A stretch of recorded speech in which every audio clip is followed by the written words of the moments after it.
Well, thank you all so much for having me. It is wonderful. It's an honor to be here today. Thank you, Donna, for organizing all of these, for organizing us, bringing us together today, for those powerful words. I'm feeling fired up from that. And as I said, it's wonderful to be here. There's so many great people here that deserve recognizing. First of all, I want to recognize my colleague, Representative Kel Keeble.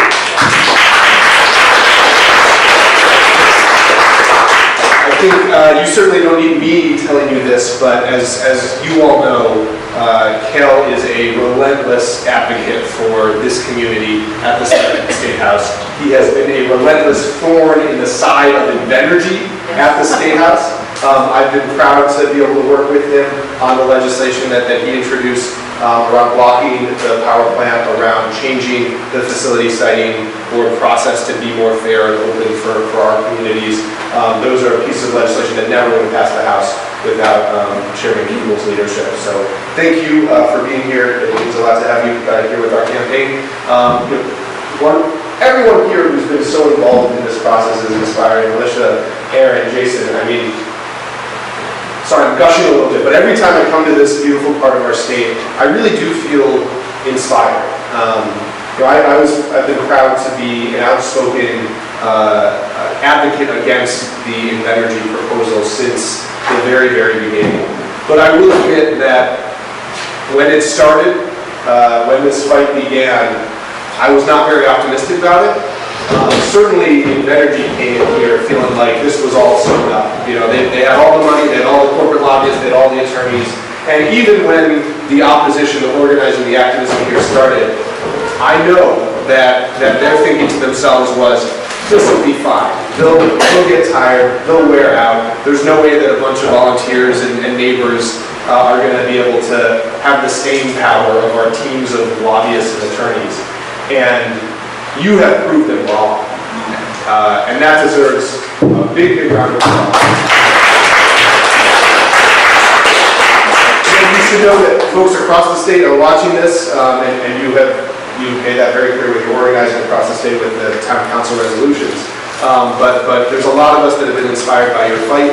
I will promise, like I've been there at many meetings, that I will be at the September hearing that's coming up. It's up to the voters whether I'm there as a representative or as a nominee for lieutenant governor, but I will certainly be there to add my voice to that fight. So I know the usual process, there's a bunch of people here that I'm meeting for the first time, which is exciting, so I thought maybe I'd share a little bit about who I am and what our campaign is about, and then I'd love to open it up and hear your ideas, hear your questions, hear your thoughts on what we need to be doing at the state level to make Rhode Island the best place it can be for everyone. But for the folks that I'm meeting for the first time, I'll start right at the beginning. My name is Regunberg, and I'm running to be your lieutenant governor. Now, I've spent the last 4 years as a legislator fighting to pass policies to help everyday Rhode Islanders. And I've seen that it is possible to bring people together to win some real change. But I've also been in the State House long enough to see the way that backroom deals for corporate special interests are holding us back.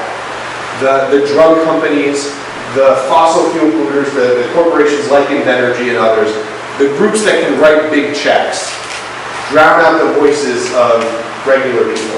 And I think it's time in this state that we take some real action to change that, to organize our communities like what has happened in Burrillville, to bring the people's voice to the State House.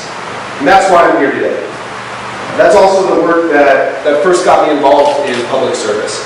I founded a citywide nonprofit called the Providence Student Union to help young people in our public schools be heard and win real changes in their education system. Changes like healthier lunches, like less drill-kill standardized testing, like bus transportation for thousands of young people who are walking 3 miles through the snow and rain to get to class.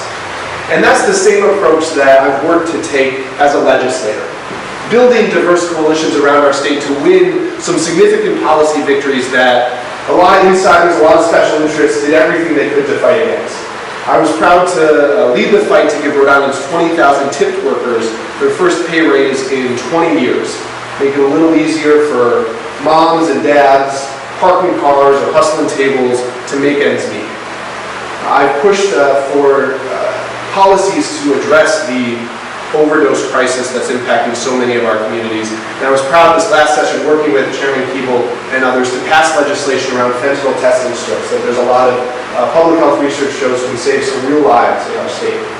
I fought to successfully create new clean energy programs to expand the benefits of clean, renewable energy, wind and solar, to low-income and affordable housing, schools, hospitals, nonprofits in communities across our state. And I was proud last year to lead the fight to pass legislation guaranteeing paid sick days for over 100,000 Rhode Islanders who never before had that security. So starting July 1st of this year, tens of thousands of families across our state are going to be able to stop making those really painful choices. You know, do you send your kid to school sick? Do you not care for an elderly loved one because it's risking your job or your paycheck? Those are the kind of fights, the kind of choices that are really personal for me. I was raised by a single mom, and she taught me growing up how important it is to treat families of all kinds with fairness and respect. Now, I was super lucky as a kid. I got to spend a lot of time with my grandparents. My grandpa, Ralph, was born in Germany in 1930, and he became a refugee from the Holocaust. He was one of just a few in his family to survive, and he made his way to this country in 1948, looking for freedom and safety and opportunity. My grandpa taught me from a very young age that our democracy, our rights, are worth fighting for, and that standing up for what's right is a fundamental responsibility. And that's how I know that while we've made some progress, we've won some change in our state, we've still got so much more work to do to actually build a Rhode Island that works for everyone, not one that's rigged for the few. And that to me is what this election is all about. You know, is our state going to stand up on the issues that matter? Are we going to stand with working families that are asking for basic standards like sick time, like a living wage, like equal pay for equal work? Or do we side with the corporate lobbyists that want to block their path? Are we going to stand up for health care and affordable prescription drugs as a right for everyone? Or do we bow down to the big pharmaceutical corporations that want to keep those things just a privilege for those who can afford it? And are we going to stand up for a sustainable energy future in our state, to protect the beautiful resources, to keep Burrillville beautiful, to keep Rhode Island beautiful? Or do we give in to the invenergies of the world that think that they can come in here with their money, with their lobbyists, with their attorneys, and do whatever they want with the land that has been so important to our families and our communities for so long? Now, my opponent and I have very different answers to these questions. And I think that's important because the Lieutenant Governor's office can be a leading role in this fight, in all of those fights. That office, I think, should be a public advocate, a resource for Rhode Islanders, to take on those entrenched interests, to use the resources of that office to bring the people's voice to the State House. That is the vision of this campaign. Let's take that office for the people. Let's use those resources to put the people's priorities front and center and fight for a state government that actually works for everyone. So I want to thank you again so much for having me. That's a little bit about why I'm in this race, but I also always believe that politicians are a lot more effective when we spend more time listening than talking. So I would love to stop talking now and listen, hear, first of all, answer any questions that you have, but also hear your ideas, your thoughts for what we need to be focused on at the state level.